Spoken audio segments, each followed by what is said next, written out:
it's a small system. We were asked to help an emergency department in a major medical center on the East Coast improve how they took patients from the emergency department to the next phase of being stationed in the hospital, where they get monitored for a while before they move on to another part of the hospital. And so it was a case of trying to improve that handoff process. As you all know, that whenever things cross organizational boundaries, there are communication errors, errors of misunderstanding, and so on. And when the things that are crossing organizational boundaries are patients, the issues are magnified.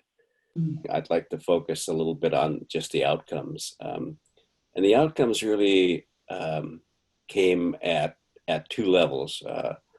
One is what I would consider the short-term outcomes, which happened sort of after we finished the design and delivery workshops, the design and delivery working sessions, and those included some very tangible things like a map that they had created with people both from the emergency department and people from the department to which the patients were being handed off to.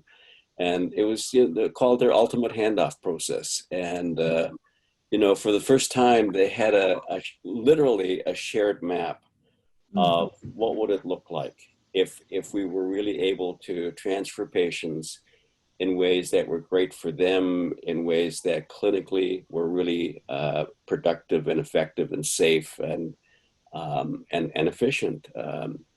They developed a protocol, a low-risk cardiac transport protocol, which they had never had before. They developed a safety assessment form to be used at various points in the process. They developed the handoff script.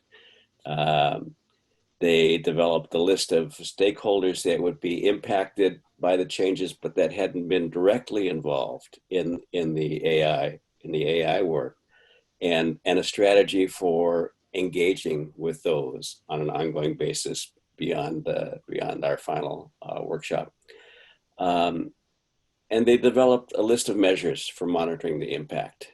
So I thought that was really cool.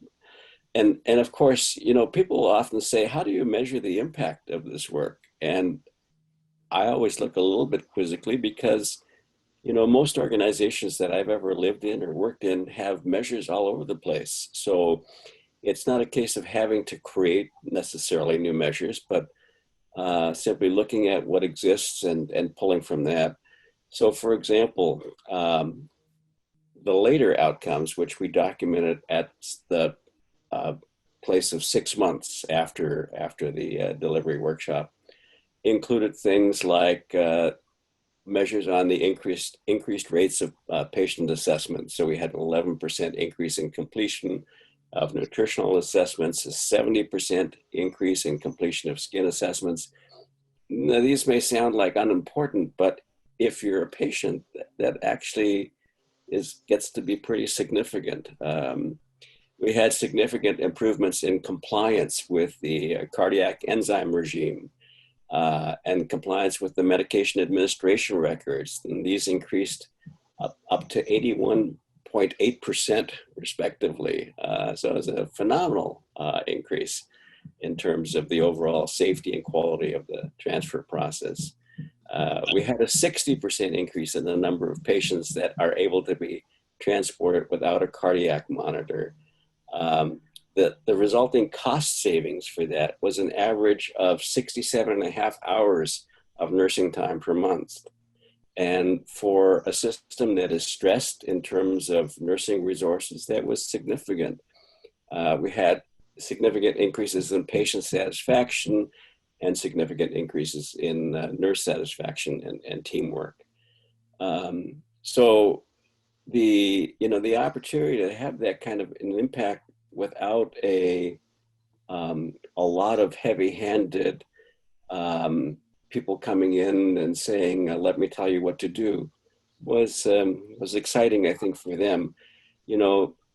the people directly involved in the process, which was almost everybody in the emergency department and almost everybody in the department that cases were being transferred to, I think subjectively experienced themselves for the first time as people that could not just come to work, but people that could come to work on work. And that was a significant shift in their sense of agency, of who they were, of seeing themselves as designers and innovators, in addition to seeing themselves as clinicians. So that's the case. We've written that up in a couple of places, including a case Western book called Advances in Appreciative Inquiry.